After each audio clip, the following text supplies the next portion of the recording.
उसको मत खो देना, क्योंकि तुम जो सोच रहे हो, जो तुम नकारात्मकता खींच रहे हो विचारों से, वही तुम्हारा जीवन बन जाएंगे। इसलिए क्रोधित मत हो, कुछ भी मत सोचो। तुम्हारे हर परिश्रम का फल तुम्हें मिलेगा, आज नहीं तो कल वह मिलेगा ही मिलेगा, और 10 गुना ज्यादा मिलेगा। मेरे बच्चे, मुझे मानते हो तो लाइक करो और 108 अंक टाइप करो। मेरे बच्चे, तुम्हारी अंतर आत्मा जानती है, तुम्हारा दिल जानता है कि तुम्हारे जीवन में बहुत जल्द ही खुशियां आने वाली है, क्योंकि तुमने बहुत संघर्ष किया है, बहुत दुख देखा है और बहुत कुछ झेला है। तुम्हें यह अंदर ही अंदर पता है मेरे बच्चे कि तुम कुछ बड़ा करने के लिए पैदा हुए हो। तुम्हारा यह जन्म कुछ बड़ा करने के लिए हुआ है। तुम्हें यह भी बहुत अच्छे से पता है कि तुम्हारी माता तुम्हारे साथ न्याय जरूर करेंगी, पर जितना तुम्हारे मन को यह बात पता है, उतना ही तुम्हारा मन बेचैन हो रहा है, क्योंकि अब उससे सहा नहीं जा रहा है। अब तुम्हारे मन से इंतजार नहीं हो रहा है। उसे ऐसा लग रहा है कि अब बहुत हो गया माता, अब जल्दी दे दो मुझे वह खुशियाँ, वह सम्मान, वह सब कुछ मुझे, जो मुझे मिलना चाहिए, वह जल्दी दे दो माता, इससे पहले मेरी हिम्मत टूट जाए। अब तुम्हारे लिए एक एक दिन है, एक एक पल काटना बहुत मुश्किल हो गया है मेरे बच्चे, और जिसकी वजह से तुम्हें बहुत क्रोध आ रहा है और तुम्हें लग रहा है कि तुम कुछ ऐसा कदम उठाओ, तुम कुछ ऐसा कर दो जिससे सब कुछ ठीक हो जाए या इन सारे दुखों का अंत हो जाए। पर अपनी माता की बात सुनो, बस एक इतनी बात सुन लो अपनी माता की कि इस वक्त इस समय कुछ भी मत करो, अपने क्रोध को शांत करो, चुप हो जाओ, ऐसे चुप हो जाओ मेरे बच्चे जैसे तुम्हें कभी बोलना ही नहीं आता था, क्योंकि मैंने तुम्हारे लिए कुछ सोच रखा है। तुम अपने विचारों से, अपने क्रोध से उन सब चीजों को बर्बाद कर रहे हो। तुम्हारा शरीर आने वाली खुशियों को नहीं देख रहा है, तुम्हारा मन आने वाली खुशियों को नहीं देख रहा है। पर अगर तुमने मेरी भक्ति की है और इतने वर्षों तक मुझ पर यकीन रख है, तो थोड़ा और यकीन रखो कि तुम्हारी माता ने तुम्हारे लिए कुछ अच्छा ही सोचा होगा। मेरे बच्चे, मैं तुम्हारी माता रानी तुम्हारे जीवन को खुशहाल जीवन बनाने के लिए आज आई हूँ।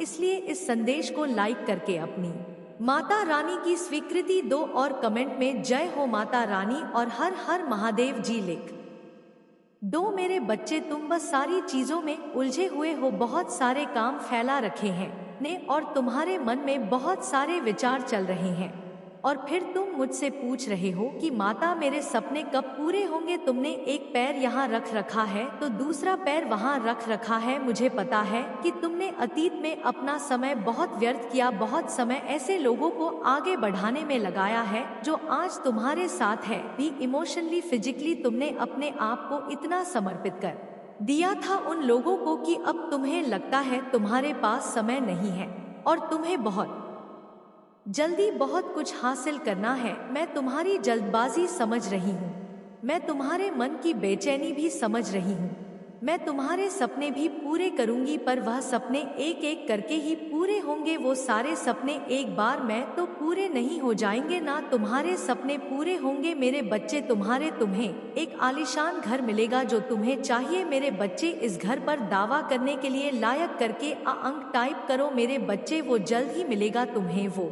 प्रेम मिलेगा जो तुम्हें चाहिए, तुम्हें सफलता मिलेगी, तुम्हें नाम मिलेगा, तुम्हें शोहरत मिलेगी, तुम्हें धन संपत्ति, हर चीज मिलेगी जिस चीज के लिए आज तक तुम रोए हो, पर वो एक एक करके मिलेंगी। तो अपने सपनों को निर्धारित कर लो, एक एक करके एक एक सीढ़ी चढ़ो, उस एक एक सीढ़ी की विनती मांगो मुझसे कि माता, मैं एक कदम लेने वाला हूँ, मैं यहाँ पहुँचना चाहता हूँ, मेरी इस अगले कदम में मुझे यहाँ पहुँचा देना, तो मैं तुम्हें वहाँ पहुँचा दूंगी। उसके लिए तुम अपना समय निर्धारित करके अपने एक सपने पर ध्यान लगाओ, अपने एक सपने को पूरे करने में मेहनत करो। जब तुम उसे एक सीढ़ी पर रच जाओगे तो तुम्हें वह दूसरी सीढ़ी अपने आप बहुत पास दिखने लगेगी, पर तुम अभी जमीन पर डीडीडे होकर सीधे 5वीं सीढ़ी पर देख रहे हो। सबसे ऊपर की सीढ़ी को देखकर तुम रो रहे हो और कह रहे हो कि मेरे सपने बहुत दूर है माता। तुम्हारी पहली सीढ़ी पर कुछ सपने हैं,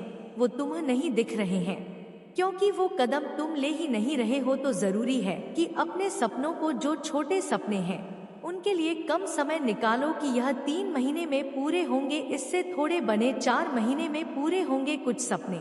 1 साल लग जाएंगे पूरे होने में, पर पूरे जरूर होंगे। मैं परिश्रम करूंगा और मेरी माता एक एक करके वह फल देंगी, और जब तुम्हें छोटी छोटी खुशियां मिलेंगी तो तुम उसमें खुश रहो, और वह तुम्हें उत्साह से भर देंगी और वह तुम्हें आगे बढ़ने के लिए प्रेरणा देंगी। पर अभी तो तुम्हें कुछ मिल ही नहीं रहा है, अभी तुम्हारी सारी परिश्रम व्यर्थ चली जा रही है और फिर तुम उदास हो जा रहे हो। तुम्हारे जीवन में प्रेरणा का मोटिवेशन तो जैसे खत्म होती जा रही है, क्योंकि तुम्हें कोई सफलता दिख ही नहीं रही, क्योंकि तुम छोटे छोटे कदम ले ही नहीं रहे हो। तुम सीधे छलांग मारकर किसी और जगह जाना चाहते हो। तुम्हें यह नहीं समझ में आ रहा है मेरे बच्चे की इतनी लंबी छलांग लगाओगे तो गिर जाओगे, इसलिए धीरे धीरे कदम बढ़ाओ, आगे चलो, एक एक सपने को पूरा करो, एक एक सपने पर अपना समय निर्धारित कर लो, उस समय के हिसाब से सब कुछ करो। और अगर उस समय के हिसाब से तुम्हें वो नहीं मिलना, फिर करना मुझसे शिकायत, फिर मुझसे बोलना कि मेरा यह सपना नहीं पूरा किया आपने। मेरे बच्चे, मुझे मानते हो और तुम्हें शर्म नहीं आती तो इस संदेश को किसी 5 व्यक्ति तक शेयर करो और इस चैनल को सब्सक्राइब करो। मेरे बच्चे, तुम्हारा हर सपना पूरा होगा और हर चीज पाने की काबिलियत है। तुम्हें तुम्हारी किस्मत ऐसी लिखी है मैंने कि तुम्हारा भविष्य बहुत उज्जवल है और बहुत कुछ है उस भविष्य में। तो अपने आप को निराश मत करो, और आधे से ज्यादा कदम तुम चलकर आ गए हो। जीवन में इतना संघर्ष करके बहुत कुछ देख लिया है तुमने, अब हार मानने की सोच भी कैसे सकते हो तुम्हारे मन में यह विचार ही कैसे आता है कि मैं सब छोड़ डाच देता हूँ, सब खत्म कर देता हूँ।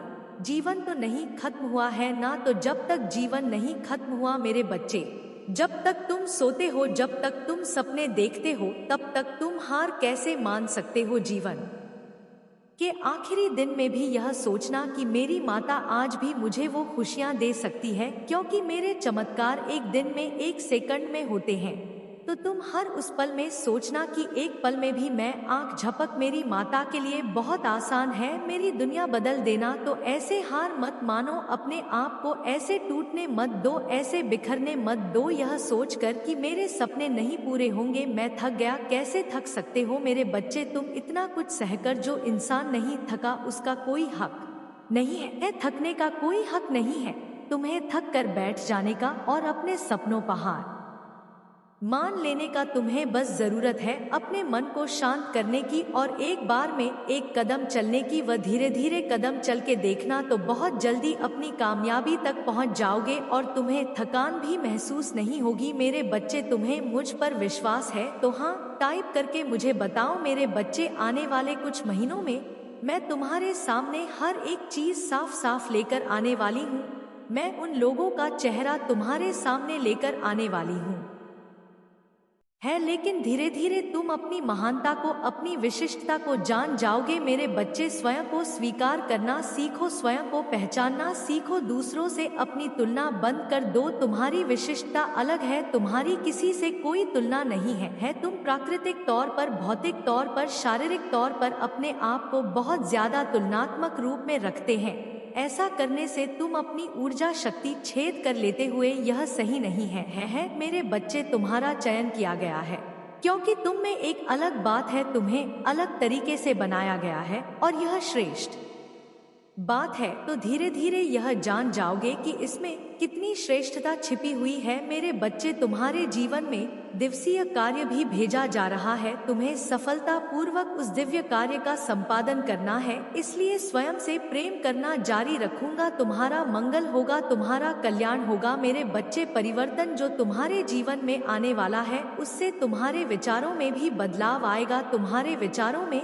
जो भी दबे हुए हैं वह मान्यताओं के गुलाम हो चुके हैं। तुम इस संसार में गुलाम बनने नहीं आए हो, तुम्हें अपने मान्यता दे डीयू को तोड़ना होगा। विभिन्न प्रकार के लोगों ने तुम्हें विभिन्न प्रकार की बातें सिखलाई है, किंतु वास्तव में यह तुम्हारे जीवन में लागू नहीं होती, जरूरी नहीं है। जो किसी के जीवन में पूर्णत लागू होता है वैसा ही तुम्हारे जीवन में भी श्रेयस्कर होगा। मेरे बच्चे, तुम्हारा जीवन अलग है, तुम्हारे जीवन में घट रही घटनाएं अलग है, तुम्हारे जीवन में जो हो रहा है तो बिल्कुल ही विपरीत है। इसलिए तुम्हें किसी और की विचारधारा पर नहीं चलना है, स्वयं के लिए क्या श्रेष्ठ है, इसे धोने का प्रयत्न करो, तुम्हारी जीत बहुत जल्द होगी। तुम्हारी जीत की कहानी बहुत पहले से लिखी जा चुकी है, यह केवल लागू होना है या केवल दृश्यमान रूप में तुम्हें दिखाई देना है। यहाँ सब कुछ हो रहा है, तुम्हारी आंखों के सामने यह प्रकट हो रहा है, तुम इसे स्वीकार करो। मेरे बच्चे, संख्या 888 लिखकर अपनी जीत की पुष्टि करो। यह पुष्टि करो कि तुम चाहते हो कि तुम्हारी जीत को बहुत जल्द से जल्द तुम्हारे जीवन में भेज दिया जाए। याद रखो, तुम इस संसार में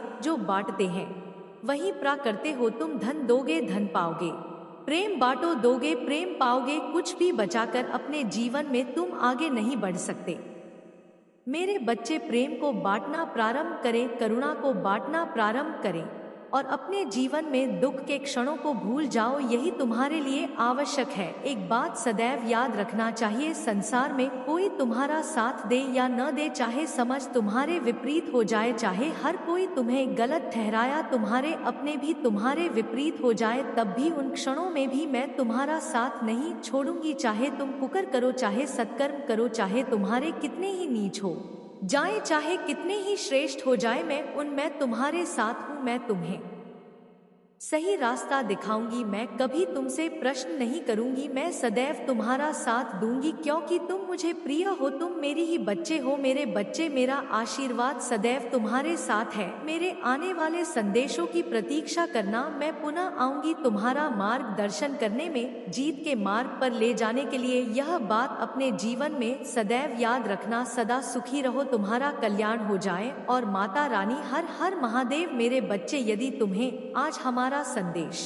प्राप्त हुआ है तो तुम इतना समझ लो कि एक व्यक्ति तुम्हारे जीवन में ऐसा आने वाला है जिस व्यक्ति के आते ही तुम्हारे जीवन में सब कुछ बदल जाएगा और तुम निश्चित ही अब तक जिस कार्य में लगातार प्रयास कर रहे थे या जिस बात के बारे में सोच रहे थे उसमें तो अवश्य ही जीत जाओगे। और वहाँ कैसे होगा वह हम तुम्हें बताएंगे, इसलिए हमारी बातों को बहुत ही ज्यादा ध्यान से सुनना और सुनने के पश्चात उन बातों पर विस्तार से विचार करना, तभी तुम अपने जीवन में जीत को हासिल कर पाओगे। लेकिन मेरे बच्चे, उससे पहले तुम्हारी अपनी माता के लिए केवल एक बार जाएं और माता रानी जरूर लिखना, क्योंकि मुझे ऐसा करने से बहुत ज्यादा प्रसन्नता होगी। मेरे बच्चे, मैं आज तुम्हें कुछ ऐसी बातें बताने आई हूँ जिन बातों को जानने के पश्चात तुम्हारा जीवन शीघ्र ही किसी के आते बदल जाएगा और तुम अपने जीवन में उस जीव को हासिल करोगे जिस जी को हासिल करने के लिए तो क्या संसार का हर व्यक्ति परेशान है और हर व्यक्ति चाहता है कि उसे भी ऐसी जीत हासिल हो। लेकिन मेरे बच्चे, यदि तुम मेरी बातों को बहुत ही ज्यादा ध्यान से सुनोगे और समझोगे तभी तो जीत पाओगे। यदि तुमने मेरी बातों को आधा अधूरा सुनकर छोड़ दिया तो यह तुम्हारी सबसे बड़ी भूल होगी कि पूर्ण वह ज्ञान ही बहुत काम का होता है और आधार ज्ञान किसी काम का नहीं होता। इसलिए मेरे बच्चे, जो मैं बोल रही हूँ उसको तुम्हें पूर्ण रूप से जानना अत्यंत आवश्यक है और उस व्यक्ति के बारे में भी जानना अत्यंत आवश्यक है जो व्यक्ति तुम्हारे जीवन में आएगा। और वह करवाएगा कैसे आएगा तो मैं तुम्हें आज बताऊंगी और वह तुम्हें किस प्रकार से जीत हासिल करवाएगा। इस बात को जान लो तो निश्चित ही तुम बहुत आगे तक जाओगे। मेरे बच्चे, यह सत्य है कि किसी भी इंसान का तुम्हारे जीवन में आना अच्छा प्रभाव या बुरा प्रभाव डालता है, लेकिन निर्भर इस बात पर करता है कि तुम उस व्यक्ति से कितना ज्ञान प्राप्त कर रहे हो, अर्थात तुम्हारे निकट आने वाला व्यक्ति जो कहता है उसका तुम पर कितना प्रभाव होता है, तुम उससे कितना ज्ञान अर्जित करते हो और तो उसकी बात को किस हद तक मान हो। क्योंकि मेरे बच्चे, जिस हद तक तो उसकी बातों को मानोगे वैसे कार्यों को करोगे, क्योंकि जिस हद तक तुम किसी की बातों को मानोगे और ज्ञान अर्जित करोगे वैसे ही तुम बन जाओगे। क्योंकि सबसे पहले तुम्हें इस बात को समझना होगा, जो व्यक्ति गलत व्यक्ति के साथ रहता है उसका प्रभाव गलत ही होता है और दूसरा व्यक्ति जो उसके साथ रहता है उसकी मनोवृत्ति भी उसी व्यक्ति जैसी हो जाती है। मेरे बच्चे, ऐसा इसलिए होता है क्योंकि वह व्यक्ति धीरे धीरे करके तुम्हारा मित्र बनता जाता है और उसके साथ मित्रता निभाते हुए उसकी बातों को दो सुनते हो और अपनी कुछ बातों को उसके समक्ष कहते हो। वह कुछ ऐसी बातें बताता है जिससे कि तुम्हारी मनोवृत्ति दूसरी तरफ परिवर्तित होती जाती है, अर्थात एक ऐसे भाव में बहना प्रारंभ कर देती है जो दिशा ही गलत होती है। लेकिन तुम मित्रता के भाव में आकर ध्यान ही नहीं दे पाते कि तुम एक ऐसी धारा में बह रही हो जो कि तुम्हारे जीवन के लिए सही नहीं है। आने वाली परेशानी से तुम्हें समझ में आती है कि तुम गलत रास्ते पर चल चुके हैं। एक ऐसा रास्ता तुमने किसी के भाग में आकर चुन लिया है जो कि तुम्हारे जीवन के लिए सही नहीं है और तुम धीरे धीरे करके अपने मन और हृदय की भावना को भी बदलते जाते हैं। लेकिन तुम्हें ज्ञात नहीं हो पाता कि तुम यहाँ पर क्या गलती है कर चुके हो और करते चले जा रहे हैं। मेरे बच्चे, अब तुम्हारे जीवन में एक ऐसा व्यक्ति आने वाला है जो कि बुद्धि का बहुत ज्यादा तेज है और अपने कार्यों पर वह बहुत ही ज्यादा ध्यान देता है। इसलिए उस व्यक्ति के आते हैं क्योंकि इस बात को समझो कि जो व्यक्ति बुद्धि का तेज होता है, अगर ऐसा व्यक्ति तुम्हारे साथ रहे तो उसकी छाया में रहो और उसकी बुद्धि जिस प्रकार से कार्य करती है, यदि तुम भी उसकी बुद्धि के मुताबिक कार्यों को करोगे तो निश्चित तुम्हारे अंदर भी बहुत गुण विद्यमान होना प्रारंभ हो जाएंगे जो कि वह करता है। क्योंकि मेरे बच्चे, रास्ते यदि तुम्हें खुद ना प्राप्त हो तो दूसरों के रास्तों को देखकर भी तुम उस मंजिल को प्राप्त कर सकते हो जो उसने प्राप्त की है। इसलिए सबसे पहले तो तुम्हें इस बात का ध्यान रखना है कि जो व्यक्ति तुम्हारे करीब आने वाला है उसके भविष्य को देखो, अर्थात वह जो इस समय कर रहा है उसको देखो और यह भी देखना अत्यंत आवश्यक है कि वह किस मुकाम को हासिल कर चुका है। यदि वह ऐसा मुकाम हासिल कर चुका है जो कि तुम्हें देखने में बहुत ही ज्यादा अच्छा और सुंदर दिखता है, अर्थात वह पढ़ाई में हो सकता है, वह व्यवसाय में हो सकता है, नौकरी में हो सकता है, वह किसी भी क्षेत्र में हो सकता है, उस व्यक्ति के साथ साथ जब तुम रहना प्रारंभ कर दोगे तो उसके मन को ना प्रारंभ करो कि वह किस प्रकार से सोचता है, किस प्रकार से अपने कार्यों को करता है, कब सोता है, कब उठता है, तब कितनी बारीकी से अपने कार्य के बारे में सोचकर वह अपनी योजना बनाता है। मेरे बच्चे, कुछ बातों को तुम उससे पूछ भी सकते हो और कुछ बातों को देखकर सीखना प्रारंभ करें, क्योंकि पूछी गई बातें जब वह तुम्हें बताए तो तुम उन बातों को अपने ध्यान में उतार लो और उन बातों को एक कागज पर लिखकर रख लो, क्योंकि कुछ ऐसी बातें जो हमेशा तुम्हें ध्यान रहे उनको किसी कागज पर उतार कर रख लेने से और उस कागज पर लिखे उन शब्द को बार बार देखने से तुम्हें वहाँ बातें हमेशा याद रहती है। और लिखी हुई बातें तुम यदि बार बार देखोगे तो तुम उस समय को, अर्थात उन बातों को अपनी ओर आकर्षित कर लोगे और जीवन में तुम चाहोगे वह प्राप्त होता जाएगा। उसके लिए तुम्हें केवल यह बातें ध्यान में रखना जरूरी है कि कार्य करने का तरीका और दिशा दोनों ही यदि सही हो तो ज्यादा वक्त नहीं लगता जीतने में। मेरे बच्चे, अब सुनो और समझो, यदि कोई भी तेज बुद्धि वाला व्यक्ति ज्यादा मेहनत करता है और ज्यादा बुद्धि का प्रयोग करता है